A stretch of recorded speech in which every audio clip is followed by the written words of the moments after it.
Hello everybody and welcome back to Sin City Living. Apologies for not having posted as much lately as I usually do. Been a busy couple of weeks, schedule changes, a lot of things going on at work, but hopefully I can get myself back into the swing of things, so we'll be bringing you guys some more videos. As always, a shout out of appreciation to our patrons. All those tips of support are very appreciated. Once we get the live stream going, we're probably going to do a patron only live stream, but otherwise right now I hope you guys are enjoying the videos that we're able to put out with the entire How to Deal Dice class. So should have a couple more of those coming out in the next couple of days.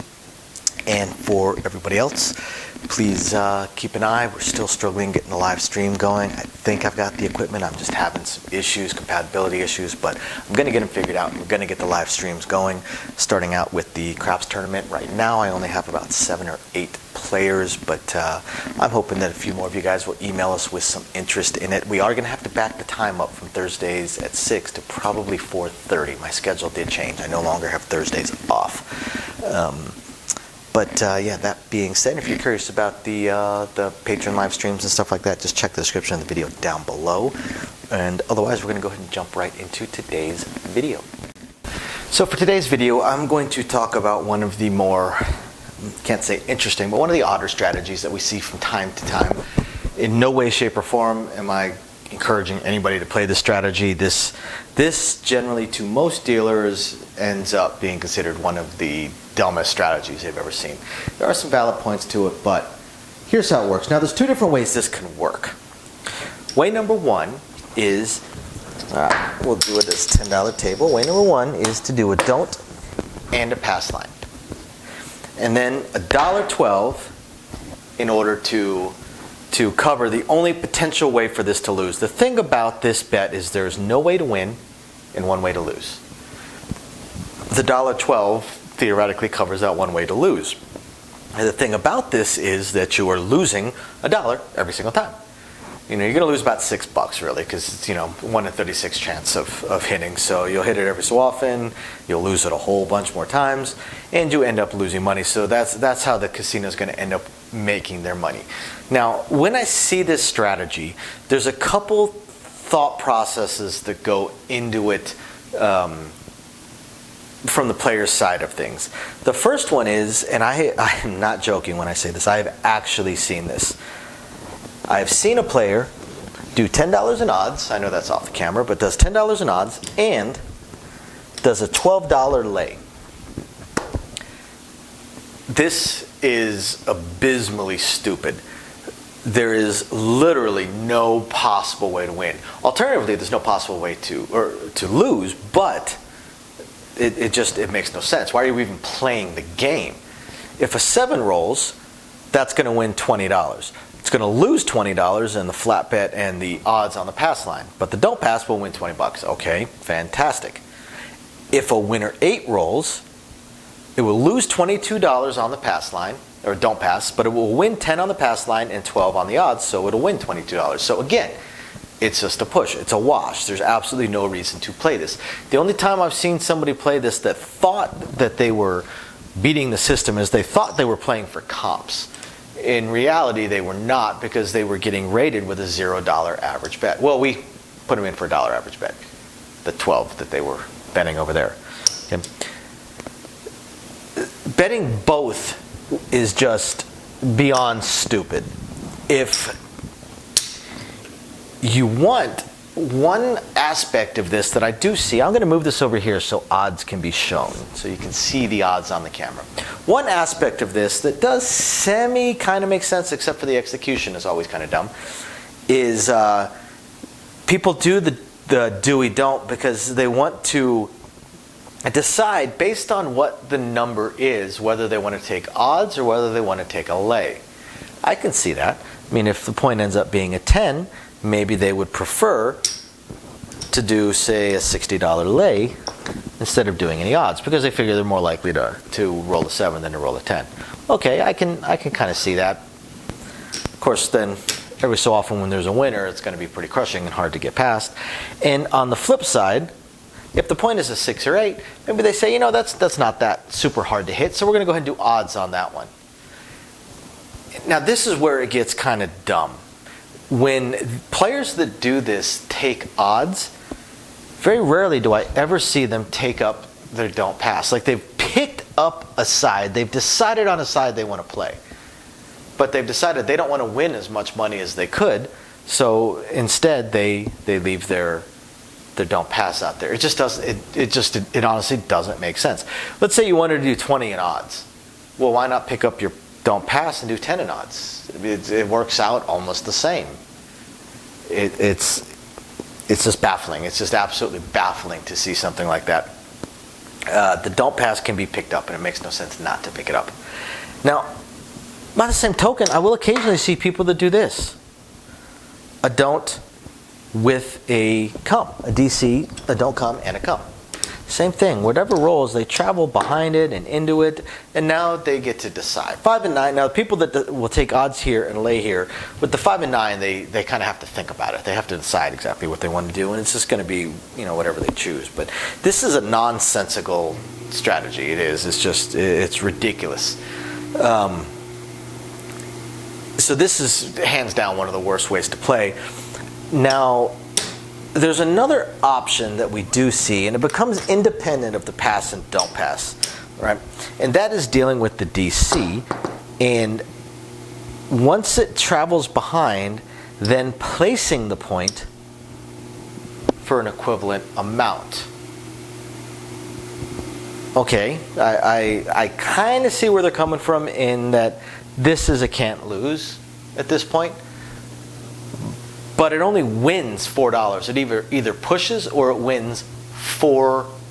$4. Not counting any times a winner 7 or winner 11 has bitten them right here that they have to make up for. This right here. They win $4. When I see it this way, they win $1. They're going to win $1. Over here, they're going to win $8. Okay, this isn't terrible, but more than likely they're just going to push. You're not picking a side, and you're trying to win pennies. This, again, is just one of those, why are you even playing the game? It's just absolutely ridiculous to see this kind of strategy. It makes zero sense. Why are you playing the game? Now, in general, when I've seen people do this, they tend to lose. Now, why do they tend to lose? Because they get frustrated. Very, very, very few people actually have the patience to sit there and win $1 or $2 every shooter, or $3 or $4 every shooter, especially if they get bitten by a couple 7-Elevens and they don't come. So very few people actually have the patience to play this. So eventually they end up picking a side and they just go for it. The other side of it too, where I see people lose on this one, is that they try and hedge. They try and hedge their don't come. And I'm going to talk about that in a second. Now, I'm not saying some people don't win on this. It's certainly possible to win on this. The problem is, what you're going to win is just incredibly tiny, so it doesn't even get noticed. If someone who plays this and played it for, say, 8 hours, the amount that they would win would be less than we scoop up off the table in 1 7-out. I mean, it's such a minor amount that they're winning, for 8 hours of play. I know people think that they've got this brilliant strategy and they're breaking the game because they figured out a way to theoretically always win. And it just, again, doesn't work out that way. The DC ends up biting them in the butt more than anything else. But they end up winning such a tiny amount that it's like, man, just go out and pick up a paper route. You're going to make more money over that 8 hours. Now, where's another spot that people tend to lose when doing this strategy? When they're trying to hedge. They're trying to hedge. Because they need to hedge against both the 7 and 11. They need to worry about losing to either one of those. So what can they do? Well, to make it a simple bet, they can just bet a 7-11. They would have to bet $7. Because if a 7 rolls, a $7 7-11 would pay $10. So it would cover that. Now, if an 11 rolls, that's going to pay $49, so it's pretty nice. But if a 7 rolls, it's going to pay $10. Problem is, anything else rolls, it's going to lose $7, and that's what tends to really hit that bet more than anything else, is losing $7 every single time.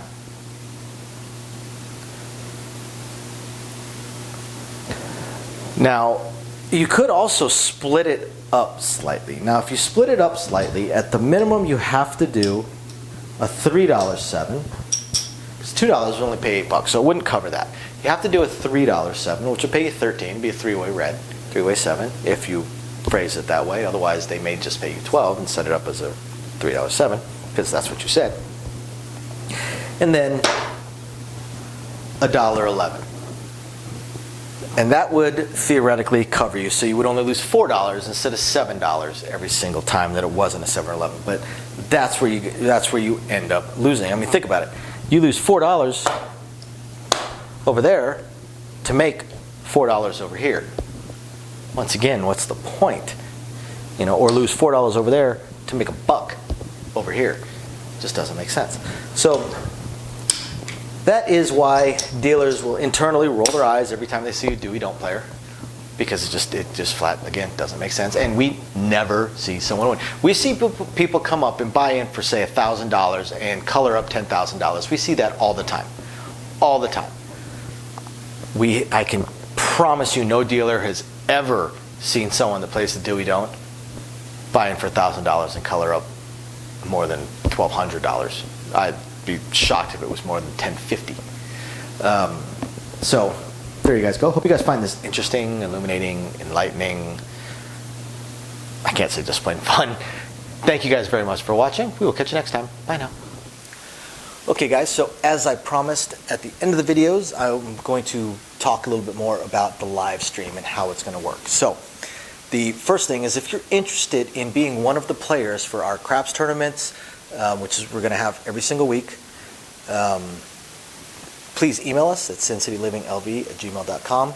I need the email addresses and want to know who is interested so that we can get it set up and we can select it. I'm going to have the first round is going to be 16 players. There'll be 4 players per week. The 5th week is going to be the 4 champions from the previous weeks to get an ultimate champion. Haven't decided yet what the prize will be. Maybe I'll see if I can pick up another one of these lights. But we'll have some sort of prize for our champion. So please, if you're interested, email us. I want to pick the first 8 players, the first 2 weeks worth of players, so that we'll have the first 4 ready for the first week, and the other 4 will be kind of backup, just in case somebody has connection issues or something comes up and they're not able to play that week. Then I've got the other players on standby, so I can just bump one of them up and maybe shift the first person down or something along those lines. The main tournament is going to be Thursdays at 6 o'clock my time, Las Vegas time, 6 p.m. Las Vegas time.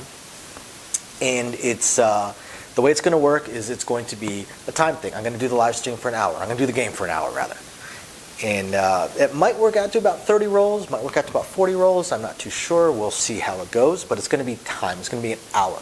Instead of the craps tournaments that they do down on the strip where it's 30 rolls, we're going to do an hour. So I want to make sure I have a finite time limit for this to start with, and then we will go from there. I'm going to find a way, either a Discord or a Zoom or a private chat room, some way for the players to be logged into something where I can communicate with them on my second computer, so that they can tell me what their bets are, what they want to bet, what they want to press when something hits, without me having to scroll through the full chat of the live stream itself. I'm not going to be able to keep an eye on that, and if we have enough people watching and chatting, it could be difficult to keep an eye. So I have to figure that part out. Another reason I need the emails, so I can communicate back and forth with the potential players. So if you're interested, again, please email me. Eventually, just pretty much everybody's going to have an opportunity to be in on these things, because we're going to do multiple ones.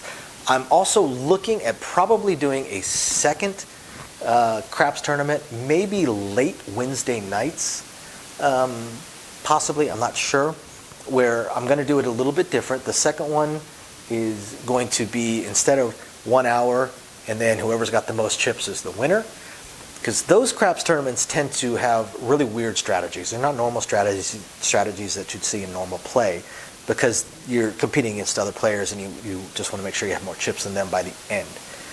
What I'm going to do with the second tournament is, instead of a weekly winner, we're going to play for an hour, and then I'll keep track of how much money people still have on there, or how many chips they still have. And then the next week, same players are going to keep going. Basically, this game will go until the bankrolls end, until we have one person with money left. or chips left. Again, there's no money involved in this. So once we have one final winner, so people will drop out as their play money bankrolls expire, as they run out of chips. So that one, I'm guessing we'll see some more normal strategies, the kind of things people actually play when they're actually playing craps. And then eventually we're going to add baccarat, pai gow, 3-card poker, blackjack, of course, to these tournaments. Whatever we can, to these live streams and live stream tournaments. Whatever we can, when we can, as best we can. We're going to have to figure it out as we go. We have a lot of time constraints between me working full-time plus a child. But we're going to do the best we can. We're very, very excited to have this going. And we also will try and pick a day or time where I can do a patron-exclusive tournament or two. We'll see. We'll see how many of our patrons are interested, and see if we can't get that going as well, where it's only on the patron site. So definitely stay tuned, guys. Please, if you're interested in playing in one of the tournaments or partaking in our live streams, aside from just the chat, obviously it's a live stream. Please watch, chat with us, let us know how it's going or what you think, and otherwise, please, again, email us, sincityliving.lv@gmail.com. Otherwise, I hope you guys are enjoying the videos. Any suggestions, please hit us up. Thank you guys very, very much. We appreciate every single one of you guys, and we will catch you guys next time. Bye now.